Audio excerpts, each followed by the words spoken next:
جو اپنے اصل دین کو تبدیل کر چکے ہیں۔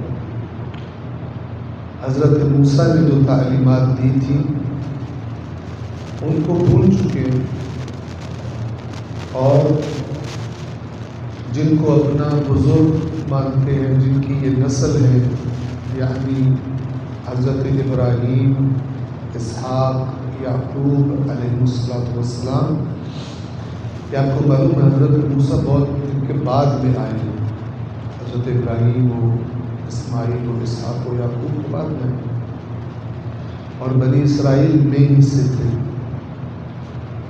تو یہ حضرت موسیٰ کے لائے ہوئے دین کو بدل چکے تھے، تورات میں تحریف کر چکے تھے، یعنی تورات کے جملوں کو ہی انہوں نے تحریف کر دیا ہوتا۔ قرآن مجید تحریف سے محفوظ ہے، یعنی اس کے الفاظ نہیں بدلے جا سکتے، لیکن بدلنے والے معنی اور مراد میں الٹی سیدھی باتیں ضرور کر دیتے، اور وہ بندہ اس بات کو محسوس کر سکتا ہے، اور وہی محسوس کر سکتا ہے جس نے خود اللہ کی کتاب کو پڑھا۔ تو ہم تو بار بار یہ تکرار کرتے ہیں، اور یہ تکرار اس لیے کرتے ہیں کہ اللہ نے قرآن میں اپنے رسول کو حکم دیا، ہم بھی اسی حکم کے ماتحت فرمایا وذکر، اے رسول آپ یاد دہانی کروائیں، فإن الذکریٰ تنفع المؤمنین، کیوں؟ یقیناً یاد دہانی، نصیحت مومنوں کو نفع دیتی ہے۔ اچھی باتوں کی یاد دہانی ہونی چاہیے، تکرار ہونی چاہیے۔ تو یہ جو ذکر ذکر سے ہے، یہ فإن الذکریٰ، ذکرہ بھی ذکر سے ہے۔ تو جو مجھ سے سوال کیا گیا ہے ذکر اور اذکار کے بارے میں، وہ انشاءاللہ میں امام کی کلمات کے بعد آپ کی خدمت میں جو میری توفیق ہے اور جتنا علم ہے اور سمجھ ہے بیان کرنے کی کوشش کروں گا۔ تو یہ لوگ اپنا دین بدل چکے تھے، لیکن بدلنے والے کون تھے؟ قرآن ہی کے لفظوں میں اللہ فرماتا ہے کہ ان کے عالم کیا کرتے تھے؟ وہ تورات میں تحریف کر کے اپنی عوام کو یہ کہتے تھے کہ یہ اللہ کی طرف سے، یکتبون الکتاب بایدیہم، اپنے ہاتھوں سے کتاب کو لکھتے ہیں، ثم یقولون ھذا من عند اللہ، پھر کہتے ہیں کہ یہ اللہ کی طرف سے۔ کرتے کیوں ہیں وہ بھی بتایا، لیشتروا بہ ثمنا قلیلا، اس دنیا کا اجر قلیل لینے کے، مال کھانے کے لیے جرأت کیا کرتے ہیں؟ اللہ کی کتاب کو بدل دیتے۔ تو اب عوام سمجھتے تھے جو ہم کر رہے ہیں، جو ہمارے نظریات اور عقائد ہیں، یہ حضرت موسیٰ نے بتائے، کیونکہ کوئی یہ نہیں کہہ سکتا تھا موسیٰ نے کچھ اور کہا میں کچھ اور کہہ رہا ہوں، اس کو تو لکھتا نہیں پڑھتے، تو موسیٰ کا ہی نام استعمال ہوتا تھا، تورات کا ہی نام استعمال ہوتا تھا، لیکن عوام، اور یہ بھی قرآن نے پہلے سپارے میں بتایا ہے کہ ان میں سے ایک گروہ ایسا ہے جن کو اللہ کی کتاب کا کچھ پتہ نہیں پڑھتے، اس کو جانتے ہی نہیں، اور صرف ان کو اپنی آرزوؤں کا پتہ ہے۔ ان سے پوچھو تورات میں کیا لکھا ہے تو مثلاً کہیں گے ہم جانتی ہیں باقی دوستی، ان کی آرزوئیں سمجھتے ہیں کتاب میں یہ لکھا ہوا ہے، خود نہیں پڑھتے، اور ان کے دین فروش عالموں نے ان کو اس ڈگر پر لگا دیا۔ تو ان گمراہیوں میں سے، ان غلط نظریات میں سے ایک نظریہ اس آیت میں ڈسکس ہو رہا ہے 134 میں، اور وہ کیا ہے؟ وہ کہتے تھے مثلا جو حضرت ابراہیم اور یہ برگزیدہ اللہ کے بندوں نے جو اللہ کی اطاعتیں کی ہیں، محنت کی ہے، اس کا بینیفٹ ہمیں ہوگا۔ تو اللہ تبارک و تعالیٰ نے فرمایا اس کا بینیفٹ انہی کو ہوگا جو انہوں نے کیا. انہوں نے تمہارے لیے جو تعلیمات چھوڑی ہیں ان تعلیمات پر اگر عمل کرو گے تو وہ عمل تمہارے کام ہے. ان کا عمل تمہیں نہیں فائدہ دے گا، ان کے عمل پر انہی کو اجر ملے گا، انہی کو مقامات اور درجات ملیں گے. اور اگر تم نے ان سے فائدہ لینا ہے تو پھر قرآن کے لفظوں میں رسول اللہ کی ذات میں تمہارے لیے اسوہ حسنہ ہے، یہ کرو. ورنہ ان کے اعمال، ترجمہ کیا تھا؟ وہ ایک امت تھی جو گزر چکی، ان کے لیے ہے جو انہوں نے کیا، تمہارے لیے وہ ہے جو تم کر رہے ہو، اور تم سے نہیں پوچھا جائے گا کہ وہ کیا عمل کیا کرتے. ایک صلوات پڑھ دے محمد والے. تو اس آیت کی داستان ہم بیان کر چکے. کل ہم کہاں پہنچے تھے کہ اسی آیت سے میسج لیتے ہوئے اگر ہم یہ جس لیے ہم محرم اور سفر میں اتنا اہتمام کرتے ہیں اس شخصیت کا ہم و غم کیا تھا، کیا درد تھا جس کی وجہ سے وہ کربلا گئے تھے، اتنی بڑی قربانی دی. تو میں نے عرض کیا 2 جگہ سب سے بہترین اس بات کو سمجھنے کی، اور وہ کون سی جگہ؟ پہلی جگہ اللہ کی کتاب، کیونکہ امام وارث نبی ہے. اللہ نے نبیوں کو بھیجنے کے جو مقاصد قرآن میں بیان فرمائے ہیں، امام کا کام نبیوں کی محنت کی حفاظت ہے. تو امام حسین کی کربلا بھی اسی راستے پہ چلنے کا نام ہے، انہی مقاصد کے حاصل کرنے کے لیے جد و جہد ہے. کوئی اور تفسیر اس سے ہٹ کر اگر کوئی کرتا ہے کربلا کی تو وہ وہی تفسیر ہے کہ کام انہوں نے کیے، بخشے ہم نے. تو ہم آپ کے سامنے بعض کلمات امام مظلوم کے بیان کر رہے تھے، اس کو ہم آگے بڑھاتے ہیں. صلوات پڑھیں محمد والے.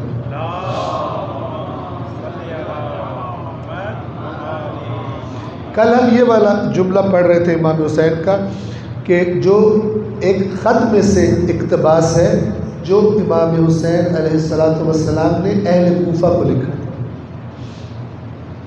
فلعمری، تو مجھے قسم ہے، مل امام الا الحاکم بالکتاب.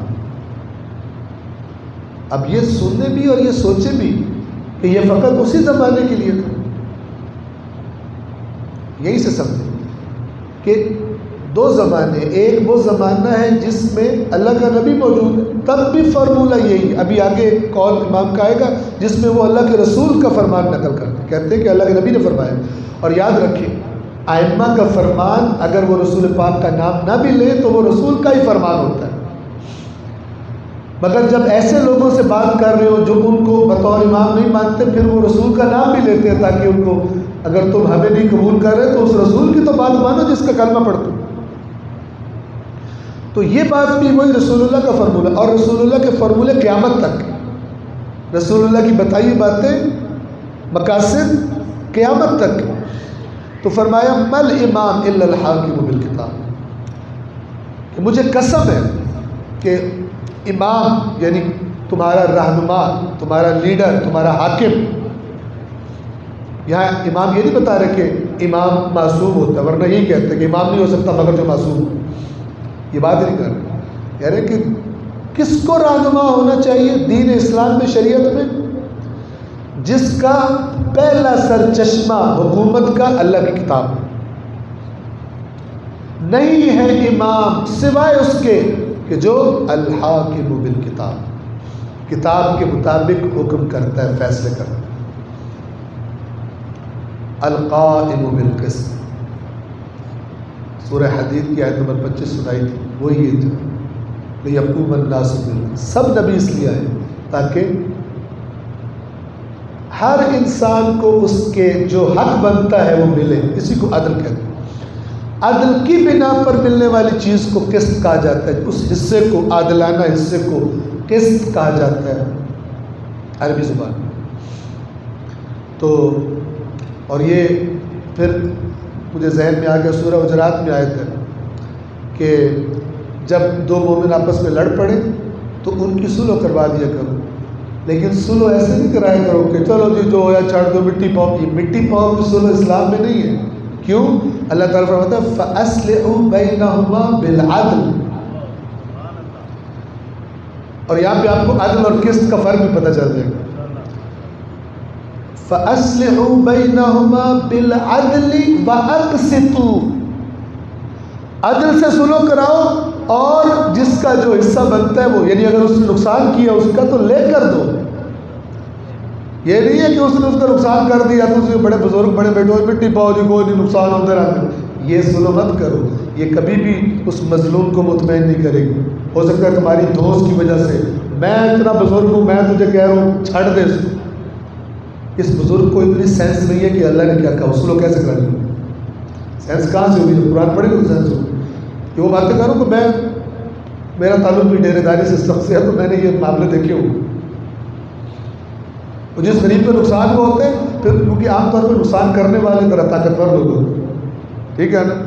تو وہ مثلاً فرض کرے 1000 کا نقصان ہوا ہے تو وہ کہتے ہیں چلو سلو کر لو تو یار 200 روپیہ رکھ لو، مثال دے تو 800 چھاڑ دے. وہ کہتے ہیں میرے کو میری ساری جمع پوچھی 1000 روپیہ سی تو سڑتے چڑھتا پھر. یہ سلو ہو جائے. اصلحوا بینہما بالعدل واقسطوا. اقسطوا عدل کے بعد آ رہا ہے. کیا مطلب؟ عدل کے مطابق سلو کراؤ اور جس کا جو حصہ بنتا ہے لیکن اس کو. کیونکہ پورے نبی سارے اسی لیے آئے ہیں کہ معاشرے میں عدل قائم ہو. نبی اس لیے نہیں آئے کہ یا تسبیح پڑھو تو آخرت میں تمہارا وہ بن جائے گا، دنیا میں جو مرضی گند ہوتا رہے تم خود بھی کرتے رہو، ٹھیک ہے نا. ایسا نہیں. اس دنیا میں کیسے رہے؟ اسلام ایک ضابطۂ حیات ہے. اسلام رسموں اور وظیفوں کا نام تھوڑی ہے کہ جن کا تعلق انسان کی زندگی سے نہ ہو. کیوں انبیاء پہ مشکلات آتی؟ اس لیے کیونکہ وہ ان کی تحریک عدل کی تحریک ہوتی تھی، ظلم کے خاتمے کی تحریک ہوتی تھی. اور خدا گواہ ہے وہ مومن ہو ہی نہیں سکتا، وہ نبی کو کچھ اور سمجھی بیٹھا ہے جس کی زندگی میں عدل کی کوشش نہ ہو، عدل کے قیام کی کوشش نہ ہو. جسٹس جسے کہتے ہیں، حقدار کو اس کا حق ملے. جس کے اندر یہ جذبہ نہیں ہے کہ مجھے اس طرف جانا ہے، اس کو نہ اسلام صحیح بتایا گیا ہے، نہ رسول کا صحیح تعارف کرایا گیا ہے، نہ اسے ائمہ کا صحیح تعارف کرایا گیا. شناخت کتنی امپورٹنٹ ہے. میں امام حسین کو کس طرح جانتا ہوں؟ ایک وسیلہ حاجات حاصل کرنے کا اپنی، یا اپنی شفاعت کا وسیلہ، یا نہیں اپنا لیڈر، اپنا رہنما جو قیامت تک چراغ ہدایت ہے. جو بھی زمانہ ہوگا حسین کی ہدایت کی روشنی میں دیکھوں گا مجھے کون سا راستہ چلنا ہے اور مجھے کیسی زندگی گزارنی ہے. اس سے دور نکل گئے. آہستہ آہستہ امام حسین کا تعارف بدل. تو القائم بالقسط الدائن بدین الحق، نہ کہ فقط عادلانہ فیصلہ کرتا ہوں، خود بھی دین حق کا پابند ہوں. بے دین فارغ. یعنی اگر مسلمان کو کیا ہونا چاہیے کہ اس کی جد و جہد اس طرف ہو کہ کیا کرے، میں انہی معیارات کے مطابق. اور جو میں عرض کر رہا تھا بات رہ گئی وہ یہ کہ مثلا اگر میرا زمانہ امام معصوم کا زمانہ نہیں ہے تو پھر امام معصوم کے بعد ان معیارات کے لیے بیسٹ آپشن کون سی ہے میرے پاس؟ پھر یہ تو نہیں ہے کہ معصوم نہیں ہے تو پھر میں تو میری لگام کھولی ہے، میں جو مرضی فاسق و فاجر جو بھی ہو سانو کی. تبھی امت اسلام کی جب فاسق و فاجروں کے ہاتھ میں آئی تو پھر حالت بھی ہے. الدائن بالدین الحق، جو دین حق کا دائن یعنی اس کا پابند، اسی قانون کو فالو کرتا ہوں. اور الحابس نفسہ، حابس، حبس آپ نے سنا ہوا ہے نا، حبس بے جا. حبس یعنی روک لینا. الحابس نفسہ، اپنے آپ کو روک کے رکھنے والا. علی ذالک للہ، اسی بات پر اللہ کے لیے. کس بات پر؟ کہ فیصلہ اللہ کی کتاب کے مطابق، انصاف ہوگا، سب کو ان کے حقوق ملیں گے، خود بھی دین کا پابند ہوگا. اب اس راستے میں جو مشکلات آئیں باہر حدود کو کراس نہیں کرے گا، اپنے آپ کو اللہ کی خاطر. ہو سکتا ہے کوئی پارٹی کا بندہ چھوڑ کے چلا جائے مثال کے طور پہ، کہے جی مجھے تو دو اتنے پیسے فنڈ دو جو نہ بنتے ہو، مجھے دو، مجھے اتنا جناب یہ لکھ کے دے دو قومی خزانے میں سے، یہ مجھے فلان کر دو. تو پھر وہ کہے جاتا ہے تو جا، میں اس سے آگے نہیں بڑھ سکتا. الحابس نفسہ علی ذالک، کس لیے خود کو روک کے رکھے؟ للہ، اللہ کی خاطر، اللہ کی خاطر برداشت کر. اور آپ دیکھیں سب سے بڑھ کر یہ مثال آپ کو حکومت مولا علی میں ملی. جس کو میرے مولا نے سمجھا کہ یہ حق ہے، پھر فرمایا حکومت رہتی ہے تو رہ، جاتی ہے تو جائے، میں کمپرومائز نہیں کروں. ایک ہمارے جاننے والے تھے بزرگ، دنیا سے چلے گئے. وہ ہماری باتیں سنتے تھے، کبھی ان سے ملاقات ہوتی تھی، کہتے تھے میرا پتر سارا ہفتہ اسی جمعے کی نماز میں سارا ہفتہ اسی دنیا داری دے کام کرتے ہیں، نماز جمعہ تے اسی ہوندے ہیں. بڑے پیار سے کہہ رہے ہیں، چلاکی سے، پیار طریقے سے، نماز جمعہ تے ہوندے ہیں، کوئی اللہ دا ذکر سنیے رسول دا، تسی اوتھے بھی سیاست کا فروغ دے دو. اندازہ لگا اتنے بھی تسی جناب اے ہونا چاہیے حکمران ہیں تے کرپشن ہے. وہ ساڈا دل ہوتا تسی اللہ کا ذکر کرو، تسی ٹھیک ہے. یعنی تو لوگوں میں یہ بات کیا کرتے تھے. تو ایک دفعہ وہ ان کو میں ملنے گیا تو اتفاق سے اکیلے تھے. تو میں نے ان سے سوال کیا کہ آپ مجھے یہ بتائیں کہ آپ کیا سمجھتے ہیں کہ اسلام کا کوئی نظام حکومت، کوئی نظام میں، یہ سیاست بڑا بدنام لفظ ہے، اصل میں بدنام نہیں. سیاست یعنی معاشرے کی تدبیر، ٹھیک ہے نا، اس کو کہتے ہیں. ہمارے اب ایکول ہو گیا سیاست یعنی بے ایمانی، مکر، فریب، دھوکہ. یہ ایکچولی سیاست نہیں ہے. یہ سیاست دانوں کے گنج کی وجہ سے ہم سمجھیں کہ سیاست ہوتی ہے، لیکن سیاست الہی بھی ہوتی ہے. کہ الہی اقدار کی روشنی میں اگر اللہ نے کوئی طاقت اقتدار دیا تو معاشرے کو اس طرف لے کے جایا جائے، اس طرح کا ماحول بنایا جائے، اس طرح کے منصوبے بنائے جائیں کہ اللہ کے دین کی طرف لوگ آئیں. تو میں نے ان سے پوچھا کہ یہ آپ کی بات مجھے سمجھ نہیں آتی، میں آپ کوئی اور ہے بھی نہیں، کیونکہ جب لوگ بیٹھے ہوتے پھر تو سوال نہیں پوچھا جاتا، پھر وہ ذرا انسلٹ فیل ہوتی. تو میں نے کہا کہ آپ کیا سمجھتے ہیں، اسلام نے کوئی نظام دیا ہی نہیں ہے یا نہیں؟ اسلام کا نظام ہے لیکن آپ کو لگتا ہے کہ وہ ہو نہیں سکتا. مثلا مولا علی نے بھی تو حکومت کی ہے. تو مجھے کہتے ہیں بیٹا میں توبہ یہ نہیں کہتا کہ اسلام کا کوئی نظام سیاست حکومت نہیں، لیکن قابل عمل نہیں. پھر یہ مانا انہوں نے قابل عمل نہیں ہے. اور پھر خود ہی کہتے ہیں، مولا علی کو دیکھ لو، خود ہی کہتے ہیں مولا علی سے بہتر کون جانتا ہوگا اسلامی سیاست کو. پھر کیا ہوا، بندے بھی چھاڑ کے بھاگ گئے. میں بیت المال واپس لینا، پاوے کسی بیوی کو واپس مہر دیتا ہے، میں نہیں چھگڑا. پھر بندے چھاڑ کے چلے گئے. حساب کتاب مانگا پچھلے دور میں، ہاں بھائی آ جا، مکے کے گورنر حساب دے مجھے، اس نے ٹکٹ لی، سیدھی سیریا دی فلائٹ پتی تو واقع. کہتے ہیں کہ تم خود ہی دیکھ لو نا آئمہ کے ساتھ کیا ہوگا. اگر وہ سیاست چل سکتی ہوتی تو پھر آئمہ کی چلتی. لہٰذا میں یہ نہیں کہتا توبہ توبہ، اسلام کامل دین ہے. اور تھے بھی یعنی ایسے نہیں جو نمازی لیکن سیاست میں بھی تھے. تو بہرحال اپنے کام کو بندہ جسٹیفائی کر دے، اس کے علاوہ چارہ نہیں. اسلام کا نظام سیاست ہے اور اس کی باتیں یہی ہیں جو آئمہ کے فرامین میں ہمیں آیات قرآن میں. اب یہ جو عدل کی تحریک چلے گی اس کو سیاست سے دور رہ کے چلایا جا سکتا ہے؟ نہیں، میدان میں آنا پڑے گا. میدان میں آنا پڑے گا. تھوڑی تسبیح پڑھنے سے معاشرے بدلتے ہیں، ورنہ رسول پاک مکے میں گھر بیٹھے رہے، تسبیح پڑھتے چھو کرتے عرش بدل جاتے. رسول کی پھونک سے زیادہ تاثیر والی کوئی پھونک ہو سکتی کائنات میں؟ نہیں. لیکن وہ پھونکوں سے نہیں کام کیا، پتھر کھائے انہوں نے. جنگیں لڑی انہوں نے، خندقیں کھودی انہوں نے، بھوک پیاس برداشت کی انہوں نے بھی، ان کے ساتھیوں نے، ٹھیک ہے.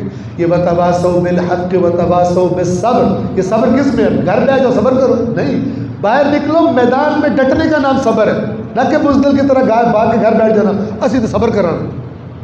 آیت پڑھنی ان اللہ مع الصابرین، ٹھیک ہے. یہ صابر کا مطلب کیا کرتا ہے؟ بزدل، کام چور، میدان سے بھاگنے والا، یہ صابر نہیں ہے.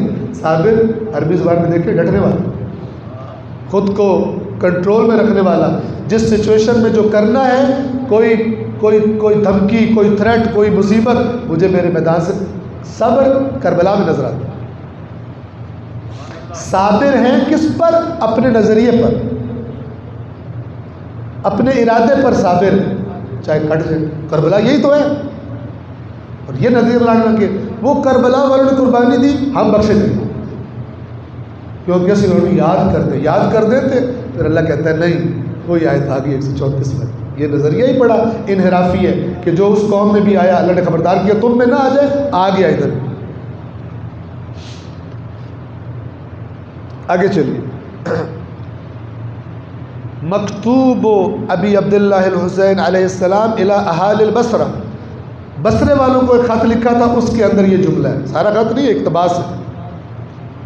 قد بعثت رسولی الیکم بہذا الکتاب، میں نے اپنا رسول بھیجا ہے. رسول عربی زبان میں کسے کہتے ہیں؟ جو پیغام لے کے جانا، ٹھیک ہے. قرآن میں رسول اللہ کے نبیوں کو بھی کہا گیا، قرآن میں رسول جبرائیل کو بھی کہا گیا جو وہی لے کے آتے تھے، ٹھیک ہے. تو یہاں پہ رسول سے کون مراد ہے؟ وہ بندہ جو امام حسین کا خط لے کر، پیغام لے کر اہل بصرہ کی طرف گیا تھا. میں نے اپنا رسول تمہاری طرف بھیجا ہے بہذا الکتاب، اس کتاب یعنی اس خط کے ساتھ. کتاب مکتوب کو کہتے ہیں جو لکھا جاتا ہے. اب دیکھیں وَإِنِّي أَدْعُوكُمْ إِلَىٰ كِتَابِ اللَّهِ، میں تمہیں کس طرف بلا رہا ہوں؟ اللہ کی کتاب. میری دعوت اس کتاب کی طرف ہے جسے اپنی تم کتاب مانتے ہو، کہتے ہو ہمارا ایمان ہے قرآن پر، جو رسول کتاب لے آ کے. میں جو اس رسول کا نواسہ ہوں، میری دعوت تمہیں کس چیز کی طرف ہے؟ یہ نہیں کہا میں تمہیں اپنی طرف دعوت دے رہا ہوں. اِلَىٰ کتاب اللہ. اب ہم ایسا بنا رہے ہیں امام حسین تو ہمیں یاد رہے، اللہ کی کتاب یاد کوئی، تو پھر ہم نے حسین سے نہیں سیکھا. وَإِنِّي أَدْعُوكُمْ إِلَىٰ كِتَابِ اللَّهِ وَإِلَىٰ نَبِيِّهِ، اور میں تمہیں اللہ کی کتاب اور اللہ کے نبی کی طرف بلا رہا ہوں. کیونکہ شریعت تو نہیں کہ دو سرچشمے یہی تو ہیں. کیوں بلا رہا ہوں؟ کیا پرابلم پیش آ گئی؟ فَإِنَّ السُّنَّةَ قَدْ أُمِيتَتْ، اس لیے کہ اس رسول کی سنت مردہ کر دی گئی ہے. تم سمجھ رہے ہو گھروں میں تمہیں نماز پڑھنے کی، مسجدوں میں تمہیں نماز پڑھنے کی اجازت ہے، سنت رسول زندہ ہے، مر چکی ہے. غور کرو، اس نگاہ سے دیکھو معاشرے کو جس نگاہ سے حسین دیکھو. فَإِنَّ السُّنَّةَ قَدْ أُمِيتَتْ. اب ہمارے یہاں بھی سنت کون سی ہے؟ یا داڑھی کو رنگ کرانا، یا شلوار میں اوپر کرنا، یا مثلا فرض کرے جناب یہ کپڑے پہن لینا یا یہ کر لینا. میری مراد کوئی کسی مسلک کا وہ کرنا نہیں ہے. اصل سنت رسول کیا ہے؟ زندگی گزارنے کا طریقہ رسول کا. کچھ لوگ کہتے ہیں میں بینگن اس لیے کھاتا ہوں چونکہ رسول کھاتے تھے. سنت اپنے لیے سنتیں بھی چن کے الگ کر رسول بھی سن. وہ ایک جٹ شادی نہیں کرتا تھا تو لوگوں نے کیا پہلے سنتا رہا مولانا صاحب سے، اے سنت رسول ہے، وہ نہیں کرتا تھا، کہتا تھا بڑا سخت کام. تو پھر کسی نے کہا، ایک دفعہ تقریر میں سنا کہ نکاح کرنا سنت رسول ہے. اس نے کر کے کہا کہ ساری سنتا ہے جو ایک ہی صحیح ہے، باقی سارا مسئلہ ہے. تو اپنی سلیکٹڈ سنت رسول کی الگ کر کے وہ اسی کرنی ہے، باقی جو ذرا بھاری والی سنت ہے وہ سانو پتہ ہی نہیں. سیانے انٹیلیجنٹ خود ہی دیکھ لیتے ہیں یہ جو ساری ڈشیں پڑھی ہیں ہم نے کون سی ہمیں پسند آتی ہے، باقی چھوڑو. فَإِنَّ السُّنَّةَ قَدْ أُمِيتَتْ، اس لیے کہ سنت یقیناً مردہ کر دی گئی ہے. وَإِنَّ الْبِدْعَةَ قَدْ أُحْيِيَتْ، اور بدعت کو زندہ کیا جائے. بدعت کیا؟ جو رسول کی کو طریقہ تھا وہ گیا، اور جو نئی نئی چیزیں ہیں وہ اب انٹروڈیوس کرائی جا رہی ہیں. اللہ کا رسول کا دین ناقص تھا، یہ زیادہ سیانے آ گئے ہیں کہ یوں کرو یوں کرو یوں کرو، اور اصل میں وہ دین غائب ہو جائے. بدعتوں کا مسئلہ یہی ہوتا ہے، بدعتیں دین کے نام پر نئے کام شروع کیے جاتے ہیں، اور جب یہ نئے کام شروع ہوتے ہیں تو جو اصل دین ہوتا ہے وہ مردہ ہو جاتا ہے۔ بعض لوگ ساڑھے دادے اور رسم شروع کی ہے مولا حسین کے نام، نماز پڑھتا ہے نہیں جی کوئی نہیں پڑھتا، لیکن ضرور کرنا ہے، دادا رسول سے بڑا ہے، شریعت رسول کی چیز کم اہمیت ہو گئی ہے، دادے کی رسم، انویٹیشن ہو رہی ہے سارے آنا، ٹھیک ہے نا، جو نہیں آیا میں ناراض ہو گیا، نماز کا پتہ کوئی نہیں، روزے کا پتہ کوئی نہیں، روزے کا مذاق بنا رہے تھے بعض لوگ، تو سر روزہ رکھے کہتا ہے تو دن 6 رکھ دو، میں ایک دن 6 رکھ، مذاق شریعت کے احکام کے مذاق۔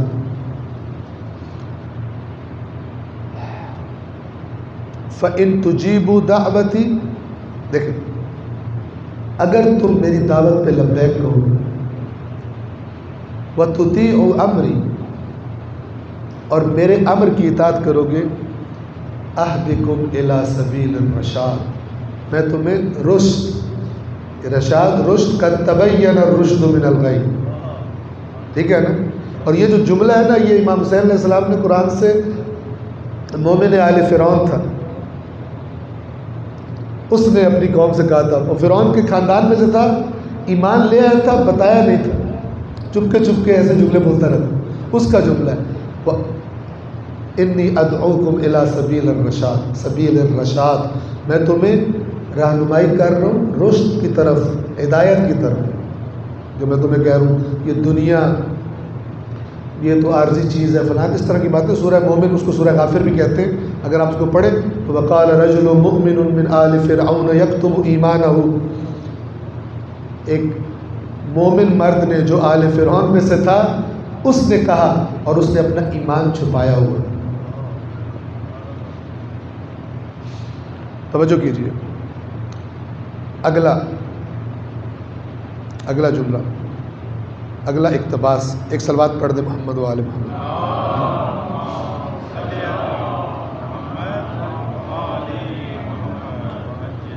جلدی میں تاکہ تمام کروں۔ ایھا الناس، یہ جب مکہ سے نکلے ہیں ایک بیضہ مقام ہے، وہاں پہ رکے ہیں، وہاں پہ لوگوں کو جمع کر کے جو موجود تھے وہاں پہ خطاب فرمایا، ایھا الناس، اے لوگ، ان رسول اللہ قال، صلوات پڑھے رسول اللہ کی ذات ہے، اے لوگوں، اللہ کے نبی نے فرمایا ہے۔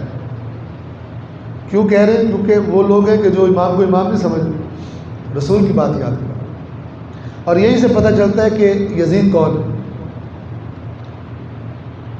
اللہ کے نبی نے فرمایا من رآ سلطانا جائرا، جو بھی دیکھے ظالم، جور، ظلم و جور والے حکمران، جو بھی دیکھے، میرے زمانے میں نہیں، ہر زمانے، جو بھی، اللہ کے نبی نے فرمایا جو بھی دیکھے، چاہے وہ زمانہ حسین ہو، چاہے وہ زمانہ بعد والا، کوئی قید نہیں ہے کہ اسلام کے احکام ایک خاص زمانے کے لیے۔ من رآ سلطانا جائرا، جو سلطان جائر کو دیکھے، مستحلا لحرم اللہ، جو اللہ کے حرام کو حلال سمجھتا ہو، ناقضا لعہد اللہ، اللہ کے عہد کو توڑ دیتا ہو، مخالفا لسنت رسول اللہ، یہ اصل میں یزید کا تعارف ہے، سنت رسول کا مخالف ہو، یعمل فی عباد اللہ بالاثم والعدوان، اوپر کیا بتایا تھا؟ حاکم، حکمران کون ہے؟ جو اللہ کی کتاب کے مطابق حکم کرے، اور یہاں پہ کیا فرما رہے ہیں؟ جو بھی اس کو دیکھے، اللہ کے نبی نے فرمایا ہے کہ جو اللہ کے بندوں میں گناہ اور تجاوز کے ذریعے عمل کرتا ہو، جو اس کا دل کرے، اینو پھڑ لو، اینو چک لو، اینو مار دو، ٹھیک ہے نا، اس کو جیل میں ڈال دو، اس پہ اتنے کیس بنا دو،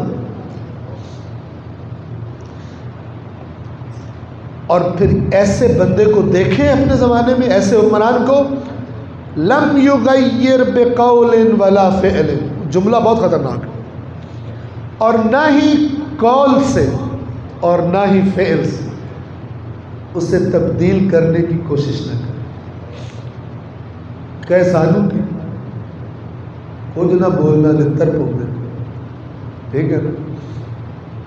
امام فرمایا کہ اللہ کے نبی نے فرمایا جو بھی اس طرح کے حالات دیکھے وَلَمْ يُغَيِّرْ بِقَوْلٍ وَلَا فِعْلٍ، نہ قول سے نہ عمل سے اس کی تغیر کی کوشش نہ کرے، کان حقاً علی اللہ، تو پھر اللہ یہ حق رکھتا ہے، اللہ پر یہ حق ہے ان یدخلہ مدخلہ، کہ جہاں اس ظالم حکمران کو اللہ داخل کرے گا اس خاموش کو بھی وہی داخل کرے گا۔ آپ کو پتہ قتل حسین کیوں ہوا؟ خاموش لوگوں جو آئے نہیں، ایک تو تھے نا جو مارنے آئے تھے وہ ہے مجرم، لیکن اگر جو نہیں آئے حسین کے ساتھ مہینوں دعوتیں دیتے رہے، نہیں آئے حسین کے ساتھ، وہ اس جرم میں شریک، وہ جرم سے باہر نہیں ہے۔ اور یہ بھی قرآن کا فارمولہ ہے۔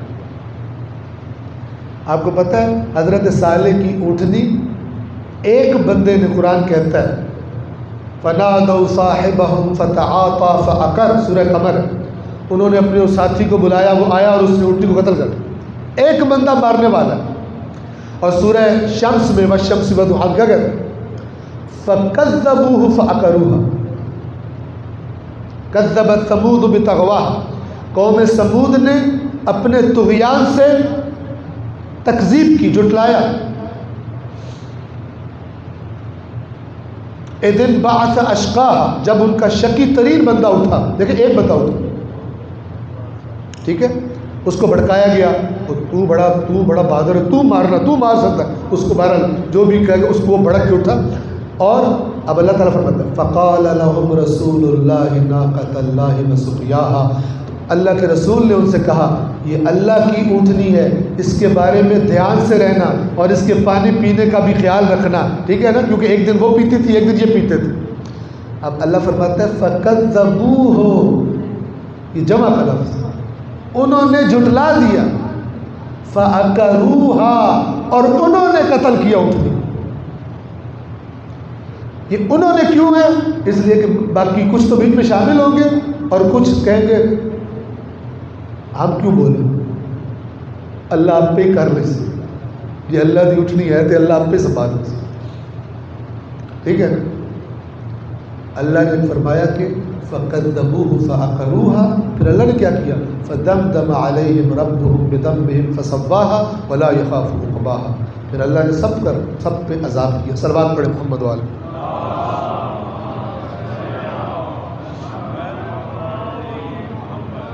اور آخری جملات اور بھی ہیں لیکن میں یہاں پہ تمام کر رہا ہوں۔ یہ جس خطبے میں سے لیا گیا ہے وہ جب امام کربلا میں وارد ہو چکے تھے اس کے بعد یہ خطبہ،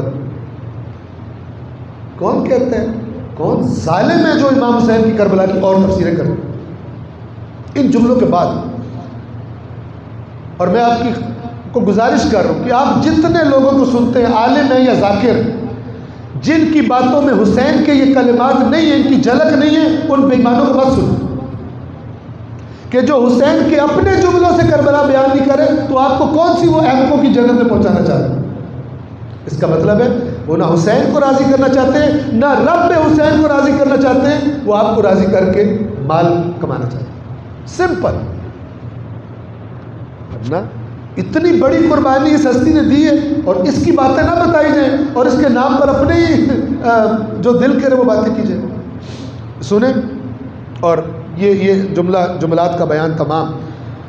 قال فی خطبتہ بعد ورود بکربلا، کربلا میں وارد ہونے کے بعد امام نے اپنے خطبے میں فرمایا قد نزل من الامر ما قد ترون، کہ تم دیکھ رہے ہو کہ حالات کہاں پہنچ گئے،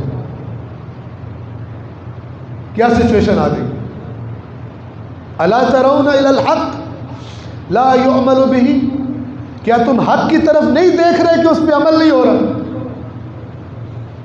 تو آج جو حسینی ہے اس کو کیا کرنا چاہیے، صرف یہ کہ مجھے حاجات ملے مولا کے صدقے، میری تمنائیں پوری ہوں، اور وہ تمنائیں بھی اکثر یہ دنیا کی خواہشیں ہوتی ہیں، اور مولا کی میری شفاعت کرے میں نکل جاؤں۔ اور الا ترون الی الحق لا یعمل به، تم نہیں دیکھ رہے کہ حق کی طرف کہ اس پہ عمل نہیں ہو رہا۔ وَإِلَى الْبَاطِلِ لَا يُتَنَاهَى عَنْهُ، اور تم باطل کی طرف نہیں دیکھ رہے کہ اس سے روکا ہی نہیں جا رہا، امر بالمعروف نہیں ہو رہا، نہی عن المنکر نہیں ہو رہا. یہ فرما رہے حسین کربلا. لِيَرْغَبِ الْمُؤْمِنُ فِي لِقَاءِ رَبِّهِ حَقًّا حَقًّا. تو اگر یہ سچویشن ہو تو مومن کو چاہیے کہ اللہ سے ملاقات کی رغبت کرے.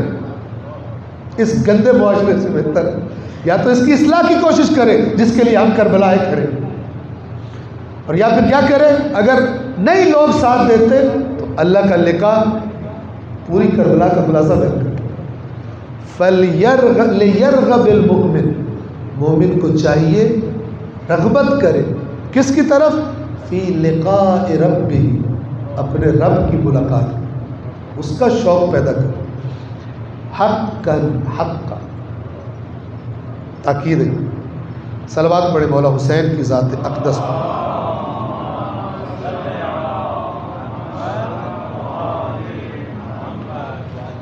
ایک سوال مجھ سے پوچھا ذکر اور اذکار کے بارے میں، یہ جو وظائف ہوتے ہیں ذکر اذکار، سن لیں مختصر، اور میں انشاءاللہ جلد تمام کروں اس کو.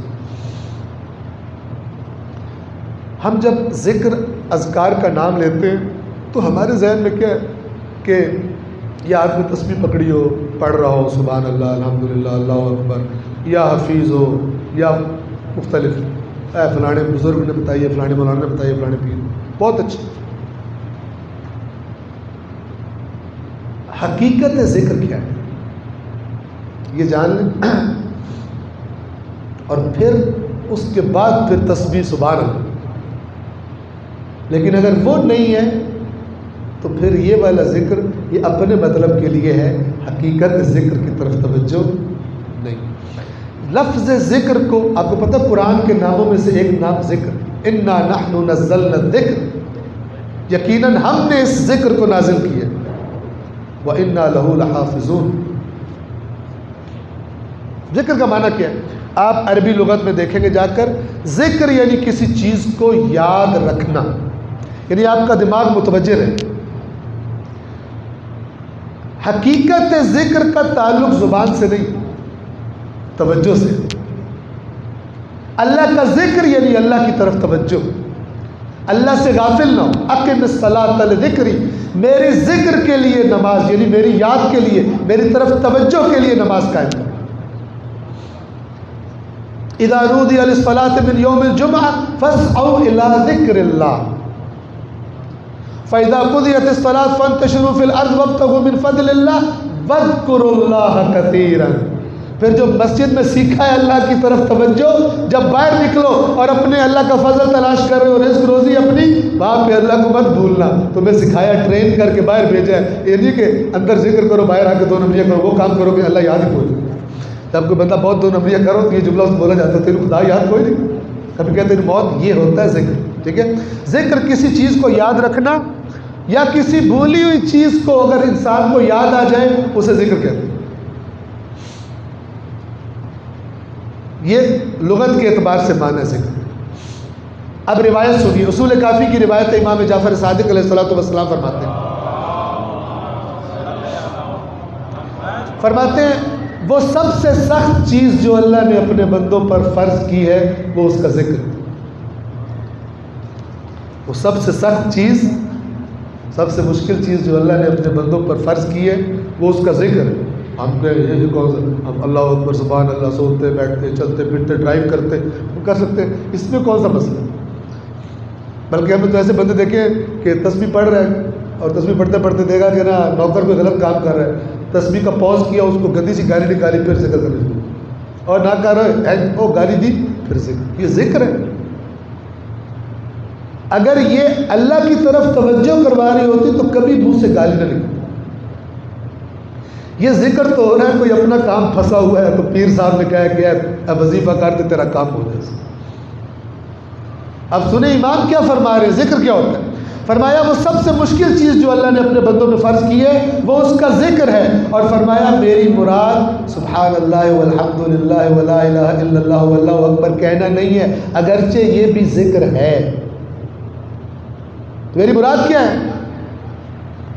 فرمایا کہ میری مراد یہ ہے کہ حرام اور حلال کے معاملے میں جب اس کے سامنے آئیں تو اللہ کو یاد کرے، اگر حلال ہے تو کر لے، اگر حرام ہے تو نہ کرے، رک جائے حرام کرنے سے، جتنا بھی لذت والا گناہ ہو، کوئی دوسرا دیکھنے والا نہ ہو، دل بھی بہت کر رہا ہو، گناہ بھی کھینچ رہا ہو، طاقت بھی ہو، لیکن اللہ یاد آئے، رک جائے۔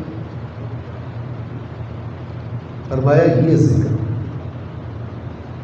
اس کی مثال دے دوں آپ، کسی بندے نے بڑی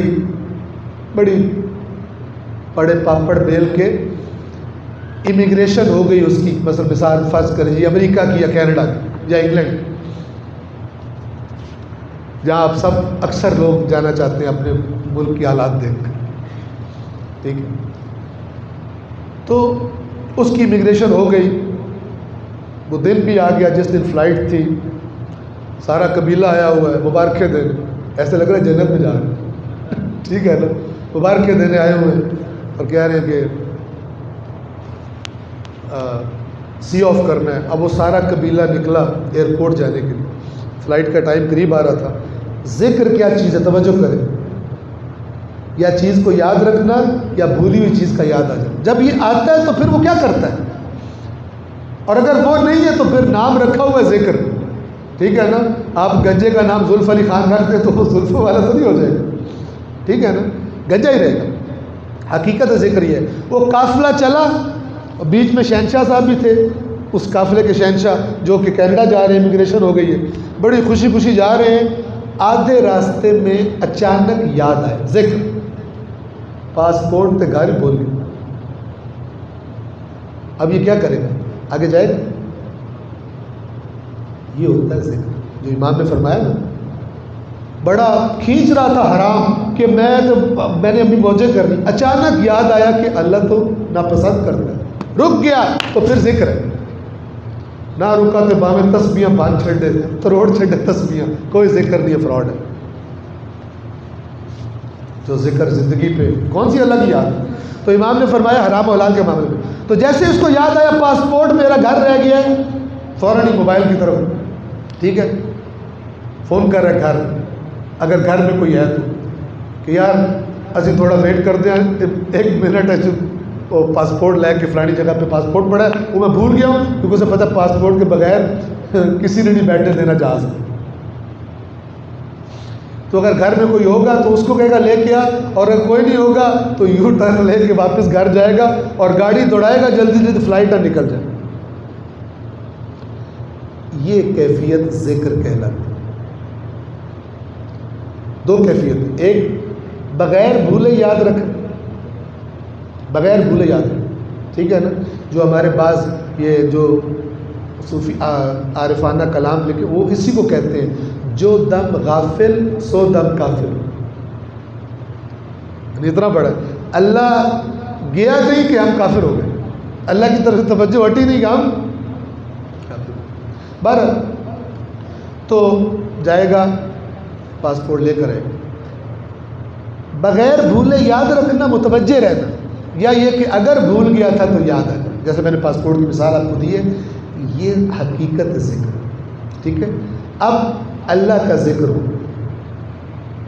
اللہ کے رسول کا ذکر، اہل بیت اطہار کا ذکر، ٹھیک ہے نا، یہ ذکر کس لیے، سن کے ثواب ہو، تو باہر جا کے بول جاؤ اہل بیت کی آنکھ، اللہ کی آنکھ، رسول نے کی کیا کوئی، لیکن آج ہم جا رہے ہیں، آج 12 ربیع الاول ہے، نبی پاک دے بڑے ذکر ہو، آج 13 رجب ہے، بڑے ذکر ہونے، آج یہ بڑے ذکر ہونے، ٹھیک ہے نا۔ اصل میں ذکر کیا ہے، میں نے آپ کی خدمت میں اس لغت، عربی لغت کے اعتبار سے بھی اور روایت معصوم کے اعتبار سے بھی، کہ جو اصول کافی کی روایت ہے، میں نے آپ کی خدمت میں عرض کر دیا کہ اصل میں یہ زبان سے جو سکھائی گئی ہے وہ باتیں، اس لیے کہ انسان جب زبان سے بول رہا ہوتا ہے تو اس کا ذہن بھی ادھر متوجہ ہے، لیکن ہم نے محنت کر کے دونوں کو الگ الگ کر لیا، ٹھیک ہے۔ نماز اللہ کی یاد کے لیے ہوتی ہے، ہم نماز میں گھستے ہی کہیں اور پہنچ جاتے ہیں، زبان چلتی رہتی ہے لیکن دماغ میں مثلاً اس والی بیل بڑا زیادہ ہے، اب کی کرنا، ٹھیک ہے نا۔ حالانکہ جس کی بارگاہ میں کھڑے ہوتے ہیں تو اگر ایمان ہو تو اسی کی بارگاہ سے سب ملنا ہو، ہمیں اس سے توجہ ہٹا کے ہماری توجہ دوسری طرف، تو اس پر ہمیں توجہ رکھنی چاہیے اور ہمیں محنت کرنی چاہیے۔ میری عرائض تمام ہے، پروردگار عالم سے دعا ہے کہ جو کہا سنا اگر کہیں غلطی ہوئی ہو تو اللہ تعالیٰ مجھے معاف فرمائے، اور جو باتیں کی، جو قرآن کی باتیں ہیں، جو اہل بیت اطہار کی باتیں ہیں، پروردگار عالم مجھے بھی جو میرے اندر کمیاں ہیں اور انشاءاللہ آپ کو بھی، ہم سب کو ان باتوں پر عمل کی اور ان کو اپنی اتنا ہم کریں کہ ہماری شخصیت، ہماری عادت بن جائے، ہماری وجود کا حصہ بن جائے، پروردگار عالم اس راہ پر چلنے کی اور اسی راہ پر چلتے رہنے کی، ثابت قدم رہنے کی کہ یہی صراط مستقیم ہے۔ پروردگار عالم ہم سب کو توفیق عطا فرمائے۔ صلوات پڑھیں محمد و آلہ۔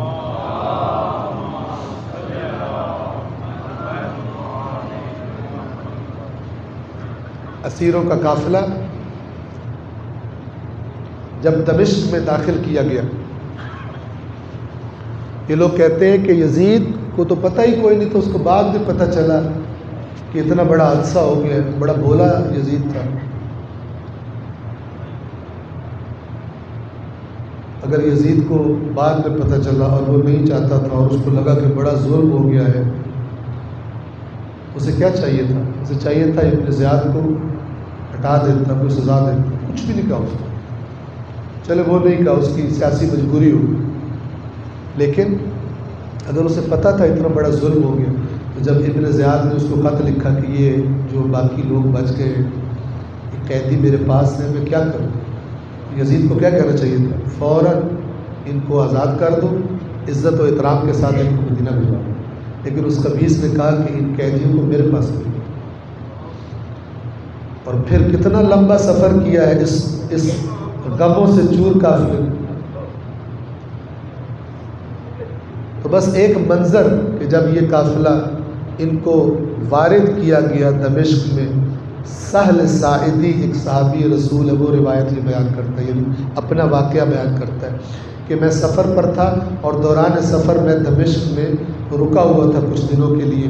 ایک صبح جب میں اٹھا تو میں نے دیکھا شہر میں جشن کی تیاری ہو گئی۔